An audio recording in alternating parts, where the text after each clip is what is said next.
So let's get to our edition here of three questions on the Mexican national team after the draw against Canada at Azteca last night. Number one, was Mexico outplayed or outcoached? Mauricio, what do you think? Both. Canada had a better game plan, so Tata Martino was outcoached, and Canada's players performed better than the Mexican players, so they were completely outperformed, and there are many reasons for that. The moment Canada's manager saw the lineup and realized that Jorge Sanchez was going to play right back for Mexico, he immediately saw and probably dreamt of the moment when Alphonso Davies was going to eat Jorge Sanchez alive, and that happened.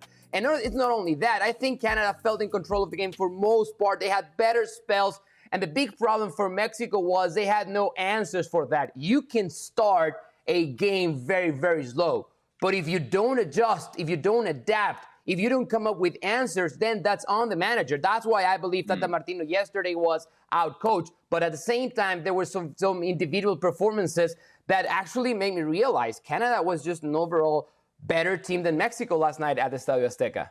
He's absolutely right. It is both. John Herdman ate Tata Martino's lunch. He saw the way that Tata Martino sets these players up, and he went toe-to-toe. He went tú por tú con estos jugadores, with these players, and he exposed their lack of physicality and lack of speed or ability to defend speed and made it a track meet. That center of the park, that midfield of Guardado, Héctor Herrera, they're still trying to recover. Edson Alvarez was on an island trying to defend and cover all these different sectors of the field. It was completely to Canada's favor. John Herdman and these players should be given tons of credit, as should Tata Martino and these players be to blame. So it is both.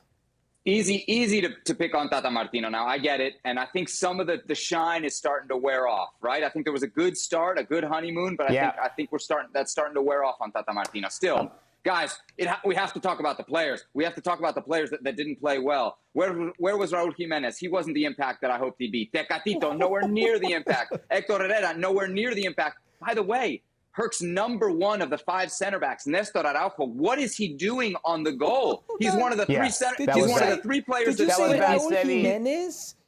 He's one of their better players. But there's a reason for that. Sebi. To me, the one big conclusion that I took of this game was watching Raul Jimenez. I think that's a very good example.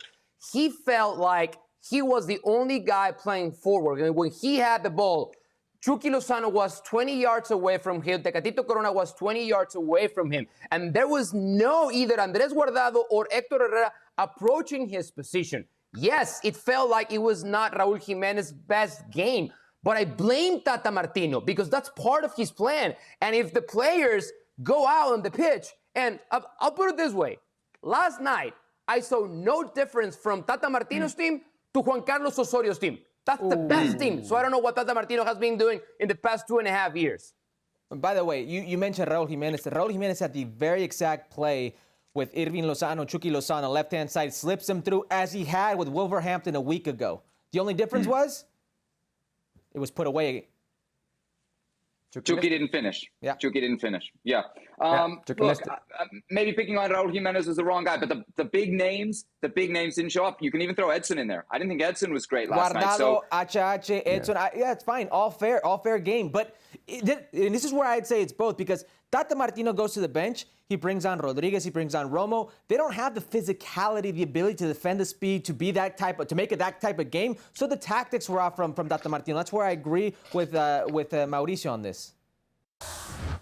Well, thank you very much for watching ESPN on YouTube. For more sports highlights and analysis, be sure to download the ESPN app. And for live streaming, premium content, and let's not forget as well, ESPN FC 7 days a week. Subscribe to ESPN+.